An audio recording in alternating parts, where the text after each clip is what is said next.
Xin chào các bạn đã quay trở lại kênh Bếp quê miền Tây. Hôm nay các bạn hãy cùng mình vào bếp để làm món bò cuốn lá lốt nha.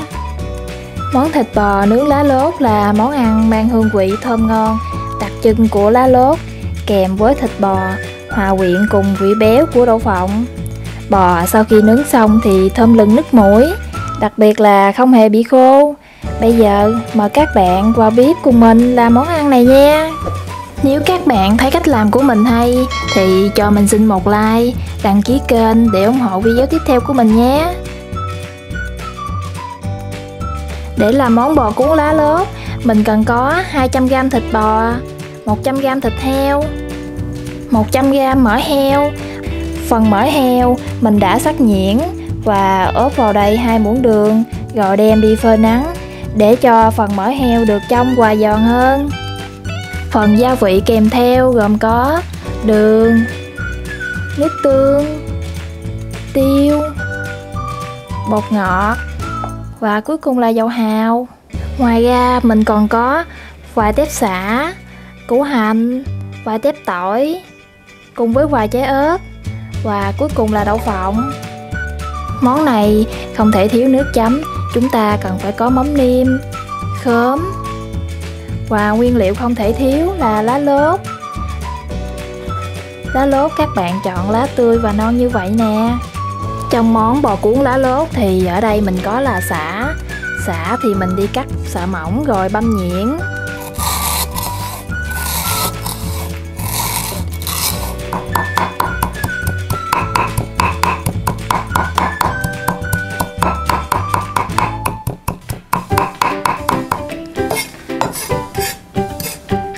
Phần sả này mình băm khoảng hơn nửa chén để mình dùng để ốp thịt và làm nước chấm. Tỏi thì mình đập dập rồi băm nhuyễn ra luôn.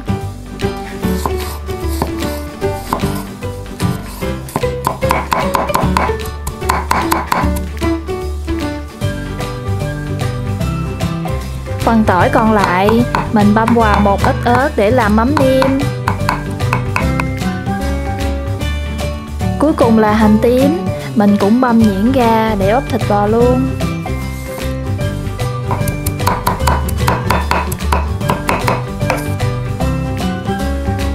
Thịt bò và thịt heo thì chúng ta băm nhuyễn ra luôn ha. Thịt bò ở đây mình đã cắt lát mỏng nhỏ rồi, bây giờ thì mình bắt đầu băm nhuyễn thôi. Nếu nhà các bạn nào có máy xay thì mình cho vào máy xay luôn nha, để đỡ mất thời gian. Các bạn nhớ đừng nên xay nhuyễn quá nha, thịt xay nhuyễn quá nó sẽ không ngon.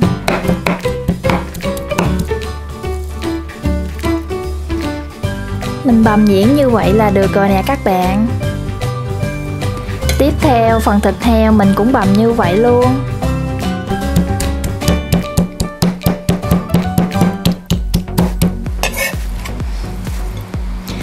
Phần mỡ heo chúng ta cũng bằm sơ luôn nhé các bạn.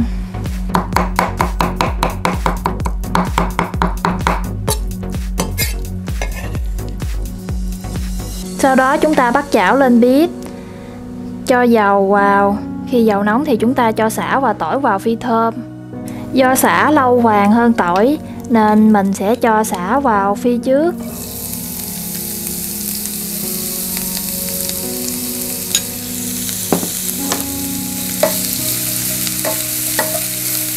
Sả đã hơi vàng thì chúng ta cho tỏi vào phi chung luôn. Phần này chúng ta phi để ốp thịt cho thơm nhé các bạn.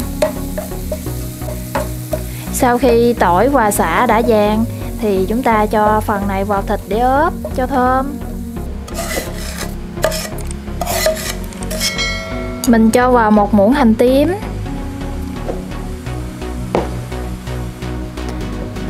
1 muỗng đường, nửa muỗng bột nêm cùng với một ít bột ngọt, nửa muỗng dầu hào,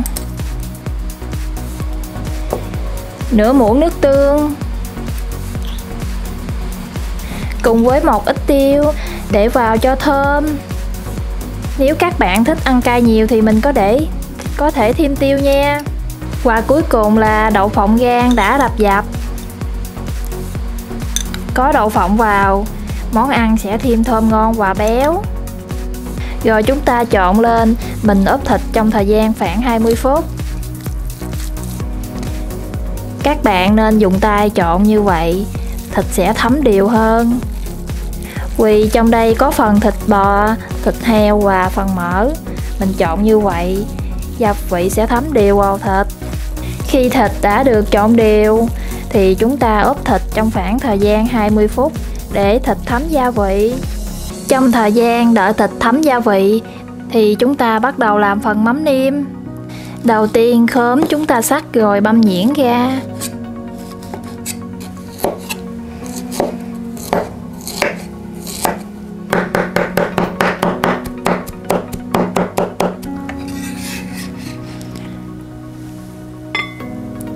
Sau đó chúng ta cho tỏi ớt băm vào.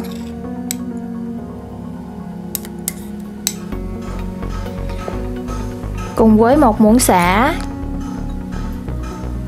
Rồi cho vào 3 muỗng đường.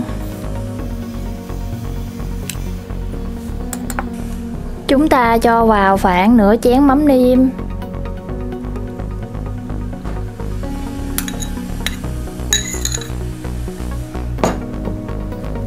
Rồi trộn đều lên. Sau đó chúng ta nặn thêm vào 1 trái chanh.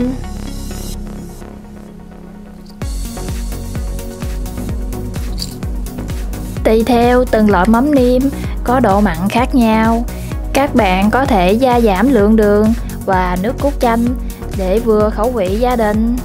Mắm nêm này có thể chấm được rất nhiều món ăn.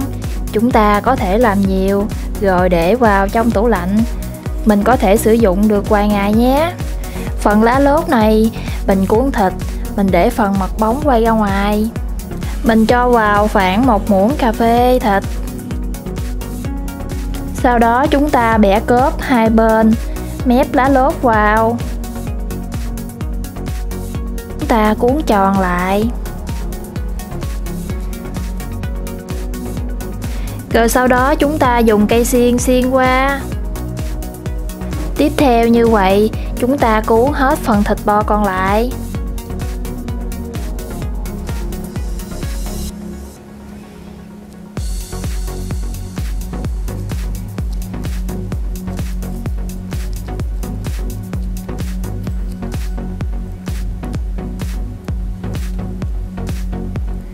Sau khi mình đã cuốn xong hết phần thịt bò nướng lá lốt thì mình bắt đầu đi nướng nha các bạn.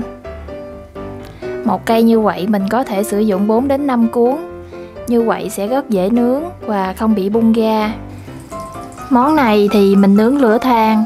Còn nếu nhà bạn nào có lò nướng thì mình có thể nướng trong lò nha. Nhưng mà nướng bằng lửa than á, món bò nướng lá lốt sẽ ngon hơn.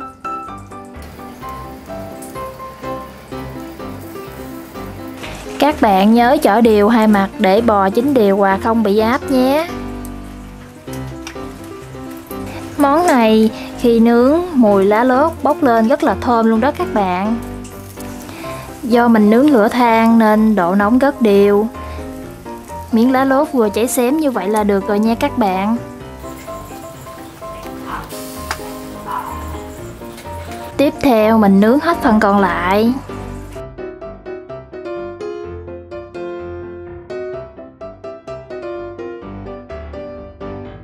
Sau khi đã nướng hết phần bò thì mình cho ra đĩa rồi rắc lên một ít đậu phộng, cho món ăn trở nên hấp dẫn hơn. Món này thì ăn kèm với chuối chát và khế, chấm cùng mắm nêm, ăn rất là ngon luôn nhé cả nhà. Mời cả nhà cùng thưởng thức với mình nha. Bên trong chín rất đều luôn và rất là thơm ngon luôn nha cả nhà. Nếu các bạn thấy cách làm của mình hay thì cho mình xin một like, đăng ký kênh để ủng hộ video tiếp theo của mình nhé. Xin chào và hẹn gặp lại các bạn ở video tiếp theo.